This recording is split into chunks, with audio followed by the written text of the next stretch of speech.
A long time ago, there was once a wise tribal woman. Her name was Kaji Imsili. She was from Iranuni village in the northeastern part of India. And I like to call her the Sumi tribal Nostradamus. She used to predict the future. One of her famous prophecies was that in the future, people will ride a snail shell to be transported from one place to another. People then had never seen a vehicle or train, so they were clueless about what she was prophesying. She also predicted that a spider web would cover the earth and people would talk to one another through these lines without close contact. Some centuries later, the emergence of electricity, telephone, internet connections confirmed her prophecy. Somewhere in the mid-20th century, in a tribal Sumi village, people used to talk about the possibilities of seeing the world through a box. It was rubbished as someone's weird imagination. However, a few years later, the infamous idiot box made its way into their home and they were hooked to it till the emergence of smartphones.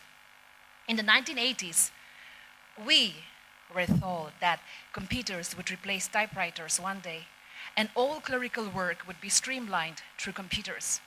And we were apprehensive that computers may take over our future. The need to learn computers was very much felt, and in the late 90s, we were pushed into learning computers. So growing up in the 1990s, we were told that in future, people would attend religious events virtually from their respective homes. We found it hard to believe. We were least aware that a pandemic as cruel as COVID-19 would be hitting us in 2020, forcing us to go online for classes and other events. Some expressed concern regarding artificial intelligence taking over humanity. But it is already in our lives, and we are blindly using it for our convenience. So within a period of a few decades, technology has had a tremendous impact on our lives. With the emergence of every new technology, there is always an unknown fear of being absorbed into an entity that we do not wish to become. So, should the tribal communities be concerned about the pace of changes being encountered? Should we resist? Should we give in? Or should we negotiate? We must embrace the changes without losing our foothold, holding on to the culture that shapes us, instead of lamenting the loss of or dilution of culture. Let us explore the possibilities of sustaining and preserving rich cultural heritage by employing new technologies that amaze us daily.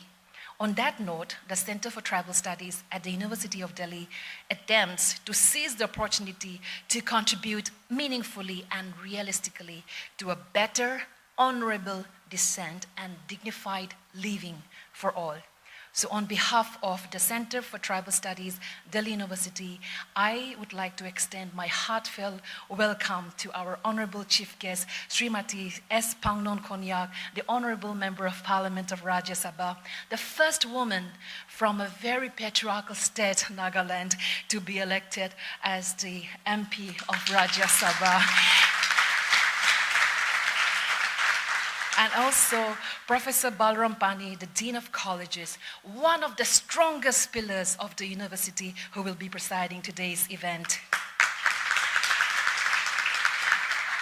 And to all my esteemed senior professors, my esteemed colleagues, students, and well-wishers, I say to you the following words in some of the tribal dialects. Nina, welcome. Swagatam. Aya, welcome. Sasuvi. Juthai, Johar. Welcome. Thank you so much, ma'am, for your such thoughtful address.